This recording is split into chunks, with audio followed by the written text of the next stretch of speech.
I am once again out of breath at the end of a 10-minute episode of Hello Kitty Furrytale Theater. This time it's not The Wizard of Oz, it is Tuxedo Sam as Pinocchio Penguin. So let's just jump right in. Actually, I'm going to introduce myself. If you're watching this video, you're probably my friend and I sent it to you, so thank you very much for watching.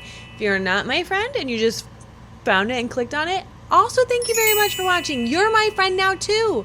My name is Bailey, and on this channel, I yap. Hello Kitty Furrytale Theater episodes are mostly just to give myself a little bit of a break because they're shorter episodes, so my video is going to be a little bit shorter. Brody is in the background stressing because people keep setting off fireworks, so send him thoughts and prayers. We're going to talk about Pinocchio Penguin. This one is not starring Hello Kitty. This one stars Tuxedo Sam. That's why I did blue eyeshadow.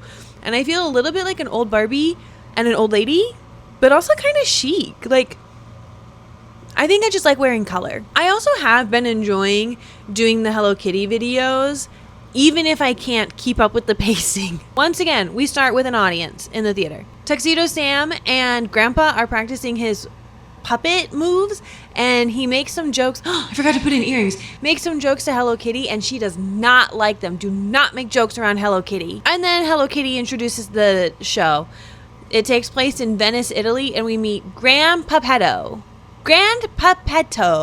And he's making his most realistic puppet yet, Pinocchio. He wishes he was real so that he could have some companionship, and then goes to bed. And wouldn't you know it, it's a blue moon. He gets to make a wish. Hello Kitty grants the wish, and then Pinocchio Penguin comes to life, and he thinks everything he sees is his father. So Hello Kitty tries for 2 seconds to teach him how to walk, but she's successful, and then she just leaves. And then Grand Puppetto wakes up. Hello Kitty's moon motorcycle is so killer. I love it. Grand Puppetto is so delighted that he sends Pinocchio to school. Pinocchio Penguin to school. He meets Chip, the most popular kid in Venice. Pinocchio's beak grows when he lies, but so does Chip's snout, so I don't know what that means. They get on a boat manned by Grinder and Catnip, who want the puppet for their show, and then Chip and Pinocchio Penguin lie on their resumes about what they can do to contribute to the show. Catnip's tail grows when she lies, and she does a lot of lying. Chip and Pinocchio perform for a crowd. They make a lot of money, but they don't get to keep any of it. They were both tricked into a lifetime contract with Catnip. I am obsessed with his clown outfit. Maybe I should have attempted clown makeup.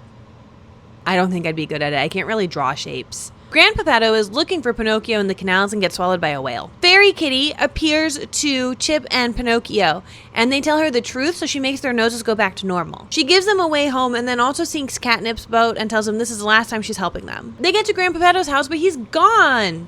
They don't know what to do. They don't know where to look for him because he's looking for Pinocchio. And then Hello Kitty appears and says, I'm not helping you after this one, but also that he had been swallowed by a humpback whale and where to go. But they need to hurry. Here comes Catnip. Chip and Penguin swim through the canals to look for the whale, and it struck me these are both animals that can swim. It's actually not strange that they're swimming like this. However, it is problematic for Pinocchio Penguin because he is starting to warp. Remember, he's wood. Catnip is chasing them in a motorboat with a net, so they go into a cave to hide, but the cave is actually the humpback whale that they're looking for. Good for them. They're happy to see Grand Puppetto. I don't know why Chip is. He's never met him before. The whale tells them to be quiet because he's trying to find the ocean. His name is Humphrey, and he will free them if they can help him find the ocean. He needs to get home before he's grounded. So they stand in Humphrey's eyes to help him navigate, and I hated that. Oh my God, and Catnip is still following them. Give it up, girl. Humphrey drops them off at Grand Puppetto's shop. Guess who shows up? Hello Kitty Fairy. I thought she wasn't coming back. She tells Pinocchio that because he's been a good boy, he gets a wish. I don't know why Chip doesn't get any wishes. I guess he's a bad boy. He decides to wish for Humphrey to find his way home instead of wishing to be a real boy. Because he has proven himself to be unselfish, brave, and true, he gets to be a real boy anyway. Sorry, a real penguin. The magic looks awesome. They say goodbye to Humphrey. The crowd cheers. The end. And I know this is like fantasy, whatever, but sometimes I imagine how are they pulling this off on the stage? And I think a lot of it is imagination, but how'd they do the whale? How'd they do the canals? The swimming? Boats? Pretty incredible theater, if you ask me. Thoughts? I am not as familiar with Pinocchio as I am with The Wizard of Oz, so I don't know if this is a good adaptation or not. There was no scary scene where they got turned into donkeys. The Pinocchio movie, I watched as a kid and it kind of unsettled me and I didn't watch it very often. I don't think I own that one. And I also don't have Disney Plus, so I guess I'll look online. Maybe the library has it. I love Tuxedo Sam's design. It makes me feel so maternal. I love the outfits, the makeup. I just like how they made him look in this one. There's no grandma and there was no My Melody in this episode. Sexist. Like I said at the beginning, I'm enjoying these episodes. I think it'd be fun to watch a bunch back to back to back, like at the end of a girls' night, or maybe that's the feature of girls' night. And I also feel like I need to get like Tuxedo Sam merch, like a t-shirt or a hat or something.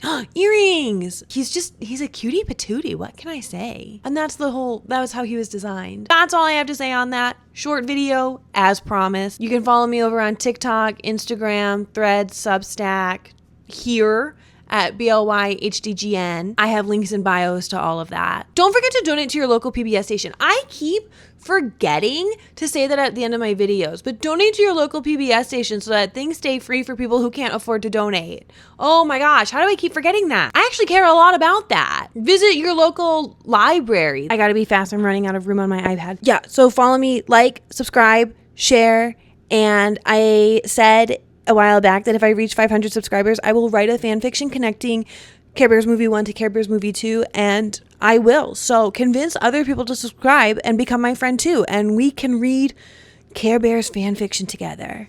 Okay, bye!